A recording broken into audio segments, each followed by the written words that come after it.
నమస్కారం HM TV 7 గంటల వార్తలకు స్వాగతం నేను వినోద్ ముందుగా ప్రధాన వార్తలు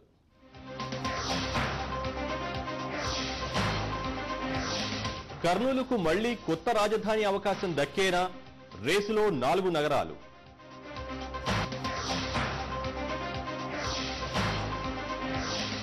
రాజ్నాథ్ తో జగన్ భేటీ సమైక్యాంధ్రకు మద్దతివ్వాలని వినతి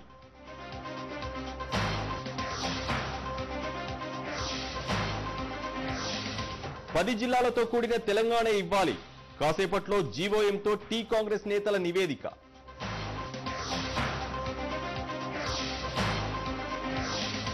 ఘనంగా కార్తీక పౌర్ణమి మొదలైన గోదావరి మహాహారతి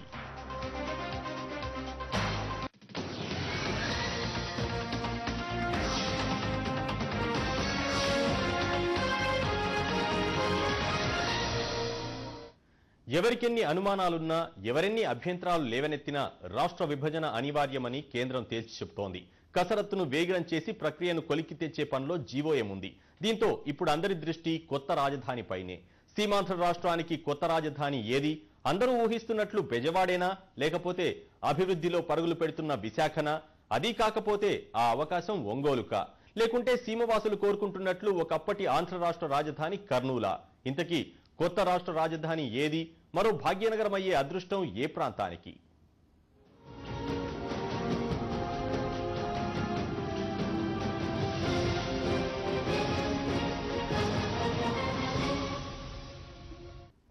రాష్ట్ర విభజన అంశం ఎంత సంక్లిష్ట ప్రక్రియో కళ్ల ముందు కనిపిస్తూనే ఉంది. ఇక కొత్త రాష్ట్రానికి రాజధాని ఏర్పాటు కూడా ఆషామాషి వ్యవహారం కాదు. ఓ పక్క విభజన ప్రక్రియ వేగం పుంజుకుంది. హైదరాబాద్ రాజధానిగా 10 జిల్లాల తెలంగాణ రాష్ట్ర ఏర్పాటుకు వడివడిగా అడుగులు పడుతున్నాయి. సీమాంధ్ర ప్రాంతానికి కొత్త రాజధానిపై కీలక నిర్ణయానికి సమయం ఆసన్నమైంది. 4-5 ప్రాంతాలు కొత్త రాజధాని రేసులో ఉన్నాయి.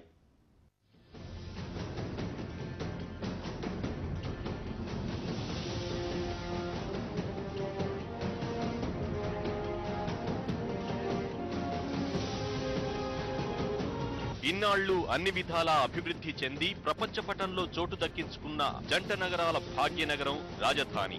ఆ స్థాయిలో ఎదగగలిగే నగరాలు సీమాంధ్రలో ఏమున్నాయి? కొత్త రాజధాని నిర్మాణానికి మౌలిక వసతులు ఎక్కడున్నాయి?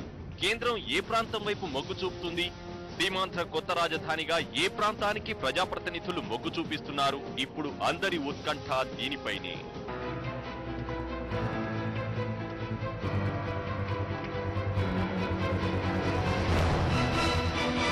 10 ఏళ్లు హైదరాబాద్ 2 ప్రాంతాలకు ఉమ్మడి రాజధానిగా ఉండబోతోంది.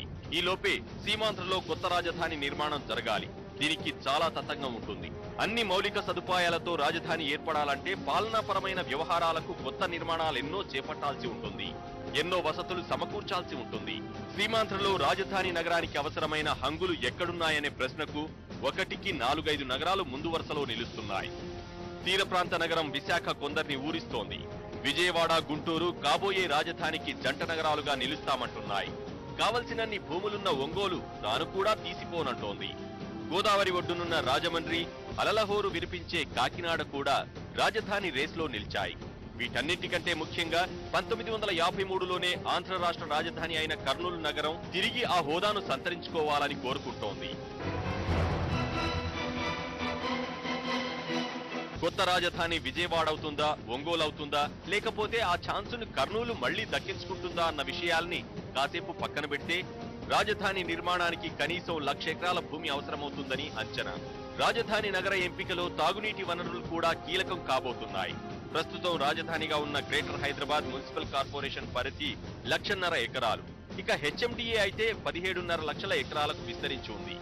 వీటిని దృష్టిలో ఉంచుకుంటే సీమాంధ్ర రాజధాని కోసం కనీసం 1,00,000 ఎకరాలైనా సమకూర్చాల్సి ఉంటుంది. అందుకే సీమాంధ్ర రాజధాని ఎంపిక విషయంలో భూముల అందుబాటు తొలి ప్రాధాన్యమయ్యే అవకాశం ఉంది. కొత్త రాజధాని నిర్మాణానికి ఎన్ని నిధులు అవసరమవుతాయి, వాటిని ఎక్కడి నుంచి సమకూర్చుకోవాలనేది మరో ప్రధాన అంశం. సమైక్యమే ముఖ్యమంటున్న నేతలు కూడా కొత్త రాజధానిపై ఎన్నో ముందస్తు ప్రతిపాదనల్ని కేంద్రం ముందు పెట్టారు. ఇక రాష్ట్ర ప్రభుత్వం అయితే సీమాంధ్ర కొత్త రాజధాని కోసం 5 లక్షల కోట్లు అవసరమవుతాయని కేంద్రానికి నివేదిక సమర్పించింది.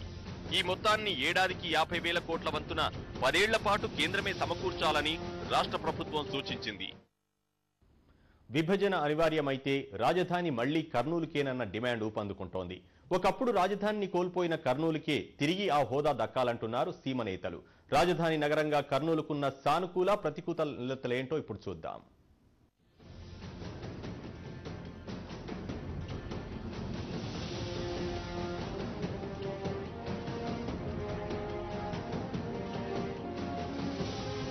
కర్నూలు ఒకప్పటి ఆంధ్ర రాష్ట్ర రాజధాని. 1953 అక్టోబర్ 1 నుంచి 1956 నవంబర్ 1 వరకు 3 ఏళ్ల పాటు కర్నూలు ఆంధ్ర రాష్ట్ర రాజధానిగా కొనసాగింది. తొలి రాజధానిగా ఏర్పడ్డాక అప్పట్లోనే రాష్ట్ర పరిపాలనకు అవసరమైన భవనాలను నిర్మించారు. కర్నూలులోని నేటి జిల్లా కోర్టు అప్పుడు అసెంబ్లీగా ఉండేది. ప్రస్తుత ఎస్టీబీసీ కళాశాల నాటి ముఖ్యమంత్రి అధికారిక నివాసం. కేవీఆర్ కళాశాల అలనాటి రాజ్భవన్. అప్పటి ఎమ్మెల్యే క్వార్టర్స్ నేటి టౌన్ మోడల్ కళాశాల.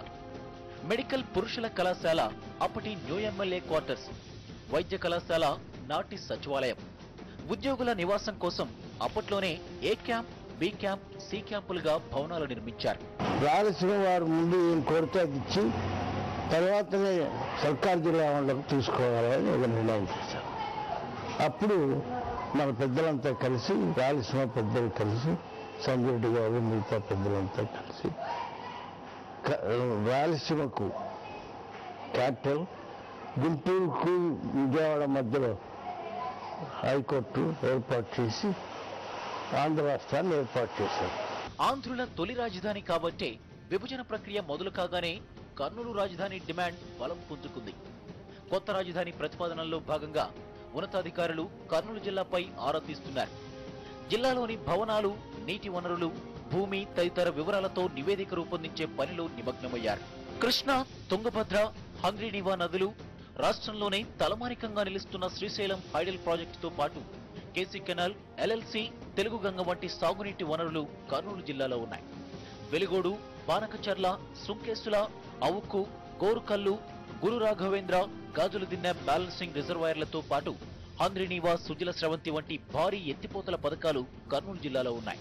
ఈ రోజు అంటున్నారు విజయవాడ గుంటూరు ఖాళీ స్థలమే లేదు. విశాఖపట్నం చాలా మారుమూలలో, అక్కడైనా బంజరు భూమి లేదు. రాజమండ్రి అన్నారు, అక్కడనూ లేదు. ఇక్కడ వాన్పిక్కది ప్రకాశం జిల్లాలో ఉంది అన్నారు, అక్కడ నీళ్ళే లేవు. కర్నూలులో చాలా అనుకూలాలు ఉన్నాయి. ప్రత్యేక రాష్ట్రమే ఏర్పాటైతే కర్నూలులోనే రాజధాని ఉండాలి. రాజధానికి సంబంధించినటువంటి వసతులకు సంబంధించి ఈరోజు కర్ణాటకకి, అదేవిధంగా హైదరాబాద్ రాష్ట్రానికి అనుసంధానంగా నేషనల్ హైవే కానీ, లేదంటే ఇట్లు విజయవాడ, ఇటు బళ్ళారి కానీ ఈరోజు నేషనల్ హైవేకి సెంటర్ పాయింట్గా రహదారులకు అనుకూలంగా ఉంటుంది. అదేవిధంగా ఇక్కడ ప్రభుత్వ భూములు కూడా ఈరోజు ఒంగోలులోనే కాదు కర్నూలులో కూడా ప్రభుత్వ భూములు దండిగా ఉన్నాయి. కాబట్టి ఈరోజు ప్రైవేటు భూముల్ని కొని రాజధాని డెవలప్ చేయాల్సినటువంటి పరిస్థితి కర్నూలులో లేదు. 1953లో టంగటూరు ప్రకాశం పంతులు గారు కానీ, లేదా సంజయ్ రెడ్డి గారు కానీ ఈ యొక్క ఏరియానే కర్నూలు జిల్లానే రాజధానికి అనువైన ప్రాంతం అని చెప్పేసి ఆ రోజుల్లో మనకు రాజధాని ఇచ్చారు. కానీ ఆ రోజు ఈ యొక్క రాష్ట్రానికి అభివృద్ధి కోసం ఆకాంక్షించి మేము రాజధానిని త్యాగం చేశాం. ఆ త్యాగానికి ప్రతిఫలంగా ఖచ్చితంగా కర్నూలు జిల్లాకి రాజధాని ఇవ్వాలని చెప్పేసి నా ప్రథమ డిమాండ్. 17,658 చదరపు కిలోమీటర్లతో రాష్ట్ర విస్తీర్ణంలో కర్నూలు 6.42% భూభాగాన్ని కలిగి ఉంది.